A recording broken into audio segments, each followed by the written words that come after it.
गौतम बुद्ध से एक महिला ने पूछा कि आपने संन्यास क्यों लिया। बुद्ध ने बताया कि उन्होंने 3 प्रश्नों के हल ढूंढने के लिए संन्यास धारण किया। समाज तभी अच्छा बन सकता है जब हर एक व्यक्ति बुराइयों से दूर रहे। हम सुधरेंगे तो समाज स्वतः अच्छा हो जाएगा। गौतम बुद्ध ने ये बात एक गांव के लोगों को समझाई थी। इस संबंध में एक प्रसंग भी प्रचलित है, तो आइए जानते हैं कि क्या है वो प्रसंग। प्रचलित प्रसंग के अनुसार महात्मा बुद्ध एक स्थान से दूसरे स्थान पर भ्रमण करते थे और लोगों को उपदेश देते थे। इसी यात्रा के दौरान एक बार महात्मा बुद्ध किसी गांव में पहुंचे। गांव के लोग उनके दर्शन करने और प्रवचन सुनने पहुंच गए।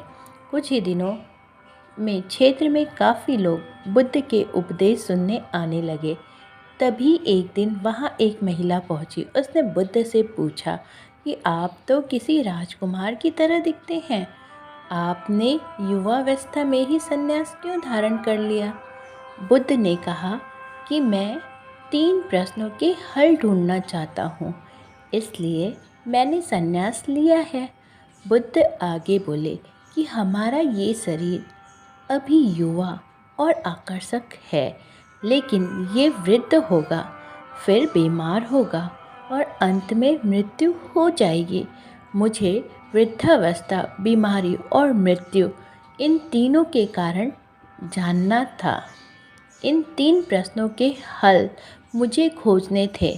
बुद्ध की ये बातें सुनकर महिला बहुत प्रभावित हुई और उसने उन्हें भोजन के लिए आमंत्रित किया। जैसे ही ये बात गांव के लोगों को मालूम हुई तो सभी ने बुद्ध से कहा कि वे उस स्त्री के यहाँ न जाएं, क्योंकि उसका चरित्र सही नहीं है। बुद्ध ने गांव के सरपंच से पूछा कि क्या ये बात सही है।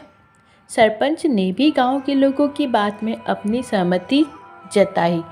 तब बुद्ध ने सरपंच का एक हाथ पकड़कर कहा कि अब ताली बजाकर दिखाओ। इस पर सरपंच ने कहा कि ये कैसे संभव है, एक हाथ से ताली नहीं बज सकती। बुद्ध ने कहा सही है। ठीक इसी तरह कोई महिला अकेले ही चरित्रहीन नहीं हो सकती। अगर इस गांव के पुरुष चरित्रहीन नहीं होते तो वो महिला भी चरित्रहीन नहीं होती। गांव के सभी पुरुष बुद्ध की ये बात सुनकर शर्मिंदा हो गए। बुद्ध ने कहा कि अगर हम अच्छा समाज बनाना चाहते हैं तो सबसे पहले हमें खुद को सुधारना ज़रूरी है। अगर हम सुधर जाएंगे तो समाज भी बदल जाएगा। हम बुराइयों से बचें, यही सुखी जीवन की सीख है। आज के लिए बस इतना ही। फिर मिलते हैं अपने अगले वीडियो में। तब तक के लिए धन्यवाद।